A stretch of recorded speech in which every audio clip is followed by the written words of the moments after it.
Welcome back. As the COVID-19 pandemic literally took over the globe, the life and death decisions made by New Orleans EMS and by their counterparts around the globe got a lot harder to make and more difficult to deal with in the aftermath. Personal protective equipment became critically important and would wind up driving a lot of the decisions leadership had to make.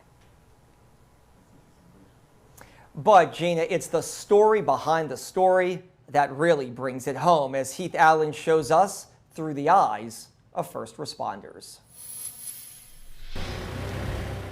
Our fight was personal because we didn't want any of our staff to get sick.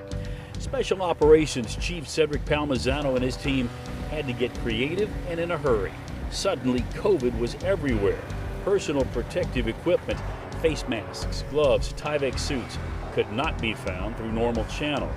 The medical supply companies that we traditionally had gone to ran dry. We went to different paint supply companies, any type of hardware supply company that we could, because we found that they use respirators, they use gloves, so we started just supplementing.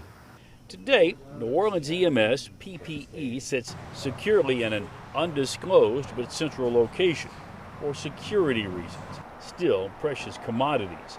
From floor to ceiling, the warehouse is filled with basic life-saving equipment, much of it donated, innovative, and from the unlikeliest of sources.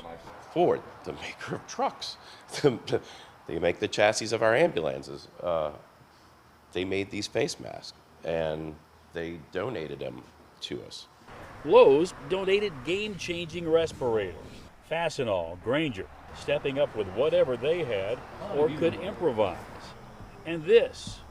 NCIS New Orleans came through with gowns and what they called props, but they were unused articles of PPE that we were able to use out on the street. It got personal. For Lieutenant Charlie Brown, it's about getting the protective gear to his people on the streets. For nearly 40 years with EMS, Charlie was and is protecting family. Our logistics family here, our EMS family, and then your family at home. And after being here for so many years, I just take on new kids, I guess. A lot of times we would get sent to calls where we couldn't do everything we could just simply because we had no units, and all of them were tied up working other cardiac arrests. It was really terrible. Forced to wear the extra protection, put it on, take it off, clean the ambulance after each and every roll, actually cut down on the amount of time a crew had to respond to calls in a given shift, but it also cut down the amount of precious time they have to try to resuscitate cardiac patients. We had to decide whether to do nothing or do everything or do something in between. EMS across the country faced the same issue. In cases of cardiac arrest, the accepted standard time given to resuscitation efforts is about 30 minutes. But at that rate, agencies just could not answer all the calls. We said we're going to put all that we can into it for as long as there's viability. And then from a public health perspective, we have to go save that next life.